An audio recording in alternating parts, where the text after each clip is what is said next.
앞 시간에는 답심 08의 월까지 살폈습니다. 오늘은 여기에 이어서 답신 09의 월부터 살펴보도록 하겠습니다. 화면에 보이는 09의 월, 용시 국적무지 일사천주, 이 때문에 곧 몸둘 바를 모르고 구부려 두려워하며 날마다 하늘의 꾸지람을 기다렸습니다에 나타난 결속 구조를 살펴보겠습니다. 이 월에서 용, 이 때문에는 홀로말, 독립어입니다. 뒤에 있는 월을 꾸미고 있습니다. 뒤에 있는 월은 이엄마디와 마침마디로 이루어져 있습니다. 이엄마디 시국정무지, 곧 몸둘 바를 모르고 구부려 두려워하며에서 풀이말은 국적무지, 몸둘 바를 모르고 구부려 두려워하며입니다. 이는 풀이 이엄말 서술구입니다. 이에 대한 임자말은 나는어로 생략되어 있습니다. 시, 곧선 풀이말을 꾸미는 어찌말 부사어입니다. 그래서 화면의 218에서 위의 구조가 됩니다. 마침마디 일사천주, 날마다 하늘의 꾸지람을 기다렸습니다에서 풀이말은 사, 기다렸습니다입니다. 이에 대한 임자말은 나는으로 생략되어 있습니다. 천주, 하늘의 꾸지람 얼른 풀이말에 대한 불임말, 목적어입니다. 1. 날마다는 풀이말을 꾸미는 어찌말, 부사어입니다. 그래서 화면의 218의 아래 구조가 되어 답신 09의 월은 전체적으로 화면의 218과 같은 결속 구조를 가집니다. 화면에 보이는 10의 월, 천견과지, 하늘의 꾸지람이 과연 이르렀습니다에 나타난 결속 구조를 살펴보겠습니다. 이 월에서 풀이말은 지, 이르렀습니다입니다. 이에 대한 임자말은 천견, 하늘의 꾸지람이고 과연은 풀이말을 꾸미는 어찌말, 부사어입니다. 그래서 화면의 219와 같은 결속 구조를 가집니다. 화면에 보이는 답신 09에서 하늘의 꾸지람을 기다렸습니다 하는 것은 06에서 이어져 온 것입니다. 화면의 06에서 지이구치 허명, 후무일세, 단지 헛된 이름을 꾸며 얻음으로써 한 세상을 크게 속였습니다 하기 때문에 09에서 하늘의 꾸지람을 기다렸다는 것입니다. 06에서 한 세상을 크게 속였다는 것은 선생이 전생서 주부에 제수된 사실을 두고 한 말입니다. 조정에서는 1552년 선생에게 육품직 전생서 주부를 제수하였습니다. 나가지 않았습니다. 그러자 태계 선생은 남명 선생에게 편지하면서 그대에게 전생서 주부를 제수하니 사람들이 모두 말하기를 조남명의 뜻이 곧 성이 두 사람의 뜻이라 이제 두 사람이 모두 벼슬 하러 나왔으니 조남명도 나오지 않을 리 없을 것이다 라고 하는데 그대는 끝내 나오지 않으니 어째서입니까? 하고 물었습니다. 이에 남명 선생은 화면에 보이는 답신을 통하여 06에서는 헛된 이름을 꾸며 얻음으로써 한 세상을 크게 속여 성명, 임금에까지 잘못 알려지게 되어 벼슬을 제수받았다고 하였습니다. 그리고 헛된 이름을 꾸며 얻음으로써 한 세상을 크게 속여 벼슬을 얻는 일은 08에서 보면 곧 하늘을 속여 하늘의 물건을 훔치는 것과 같은 것인데 어찌 이로써 얻은 벼슬에 나갈 수 있겠습니까? 하고 있습니다. 여기에서 우리는 남명선생의 두 가지 뚜렷한 생각을 엿볼 수 있습니다. 하나는 나 스스로를 속이고 또 이로 남을 속이지 말아야 한다는 것입니다. 이는 화면에 보이는 남명선생의 신명사명 본문 06 충신수사한다에 쓰인 충신의 주석에 잘 나타납니다.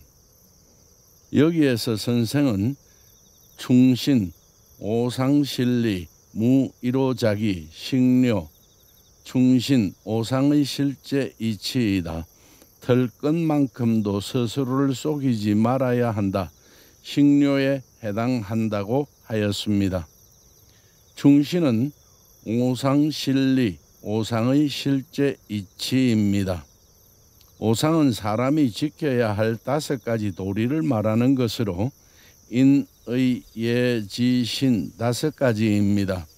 신은 충신을 말하는 것으로 무이로자기, 털 것만큼도 스스로를 속이지 말아야 한다는 것입니다. 충신은 원시 유학이나 성리학에 있어 오상의 하나로 여겨지는 매우 중요한 개념의 하나입니다. 그리하여 주역 문헌전 주자본이나 남명선생의 학기류 편에도 무이로자기, 털 것만큼도 스스로를 속이지 말아야 한다고 써두고 있습니다. 화면의 답신을 통하여 또 하나 남명선생의 뚜렷한 생각을 엿볼 수 있는 것은 서울대학교 명예교수이신 조창섭 교수가 남명학보에서 밝힌 것으로 하늘과 사람이 함께 하나가 되는 무라일체적 천인합일의 생각입니다. 무라일체, 너와 내가 하나로 깨어진다는 남명선생의 신명사명 본문 18 시동과 연모시다에 있는 첫 번째 부주에 나타납니다. 충신, 이 마음이 있어야 덕에 나아갈 수 있다. 충신은 진기, 채물과 함께 하나로 깨어진다. 이면 마음에서부터 나와 사물에 나타난다. 참으로 이러한 마음이 있으면 지극한 정성은 심이 없는 것과 같은 경지에 이르게 된다. 여기에서 보면 충신, 이 마음이 있어야 덕에 나아갈 수 있다고 하면서 두 번째 월에서는 자기에게 극진히 하는 진기와 남에게 극진히 하는 진물은 하나로 깨어진다고 합니다. 제가 제85강 신명사명의 주석을 설명할 때 말씀드렸습니다만 나를 중심으로 본 세계는 둘이 있습니다. 하나는 나의 세계로 이것은 내 마음의 세계입니다. 다른 하나는 남의 세계입니다. 남의 세계, 즉 내 마음 밖의 세계는 모두 사물의 세계입니다. 여기에는 남과 사물이 다 포함됩니다. 나의 세계, 즉 내 마음의 세계는 형체가 없습니다. 사물의 세계에 있는 것들은 다 형체가 있습니다. 남도 그 형체가 있습니다. 이것을 주석에서는 채물이라 하고 있습니다. 나를 중심으로 보면 남이 채물, 사물의 세계에 있고 남을 중심으로 보면 내가 채물의 세계에 있습니다. 이 둘은 우리라는 입장에서 보면 일관 하나로 깨어집니다. 이면 마음에서 나와 사물의 세계에 나타납니다. 이렇듯 자기에게 극진히 하는 진기와 남에게 극진히 하는 진물이 우리라는 것으로 하나로 깨어질 때 이것을 두고 우리는 무라일체라 합니다. 나와 사물의 세계 이외에 또 하나의 세계가 있습니다. 하늘의 세계입니다. 하늘의 세계는 우리라는 사람의 인격체에 대립되는, 그러나 그 능력은 온 우주를 지배하는 절대적인 하나의 인격체입니다. 이렇듯 우리와 하늘은 그 능력에 있어서는 큰 차이가 있으나 그 속성만은 같은 인격체로서 합일된다고 보는 것이 천인합일입니다. 이것은 너와 내가 일관된 즉 무라일체인 우리가 하늘과 함께 주체가 되는 것이기에 이를 두고 조창섭 교수에서는 천인합일을 무라일체적 천인합일이라 하고 있습니다.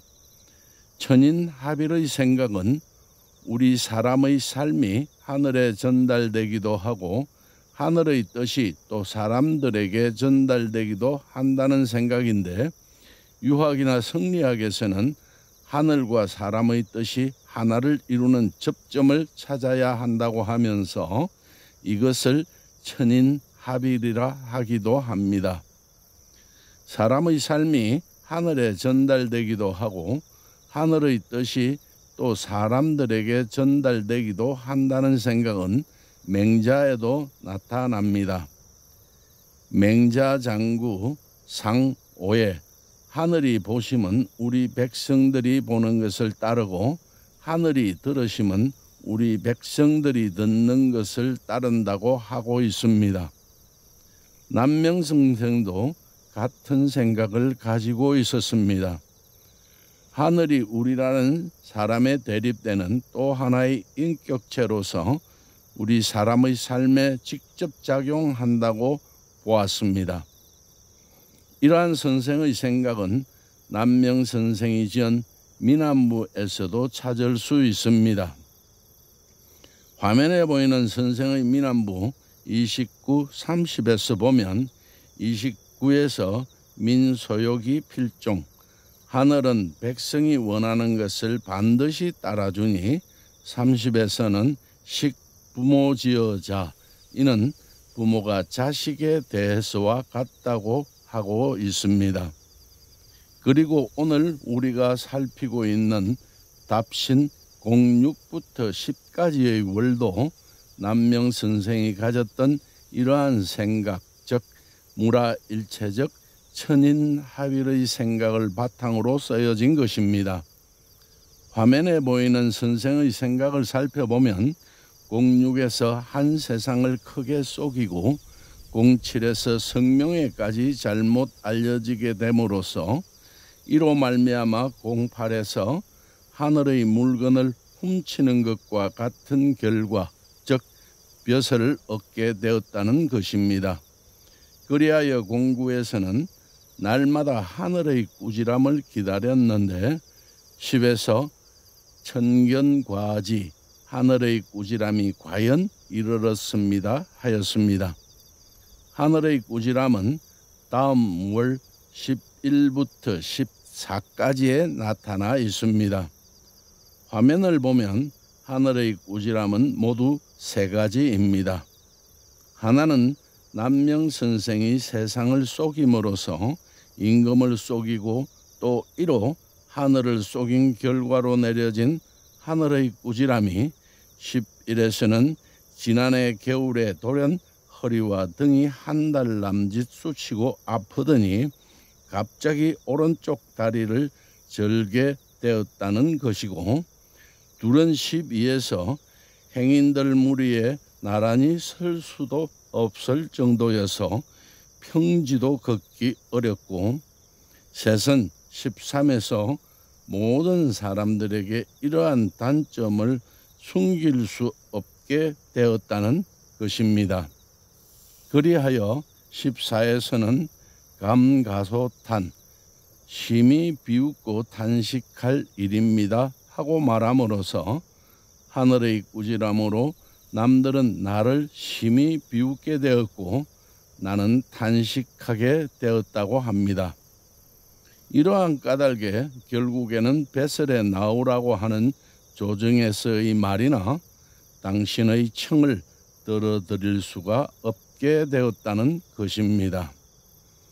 이 시기에 남명선생의 몸이 아팠다는 사실은 1554년 전주부윤 이윤경 선생에게 보낸 편지 속에서도 찾을 수 있습니다. 이윤경 선생은 그의 동생 이중경과 함께 선생의 나이 8살에 서울에서 만나 10살 전부터는 함께 공부하였던 매우 친한 친구였습니다. 뒤에 이윤경 선생은 병조 판서를 지냈고 이중경 선생은 영의정을 지냈습니다. 전주 부윤에게 드림. 부윤은 이윤경이다.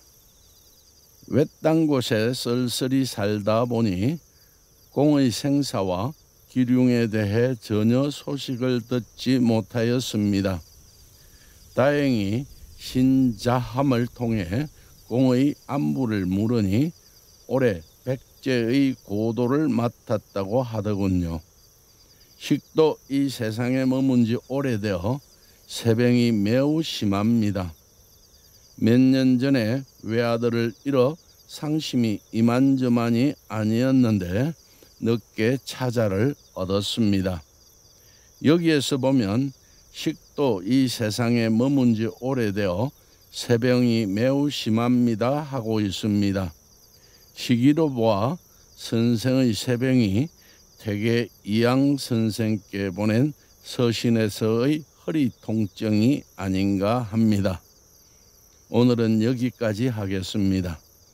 다음 시간은 여기에 이어 15의 월부터 살펴보도록 하겠습니다. 감사합니다.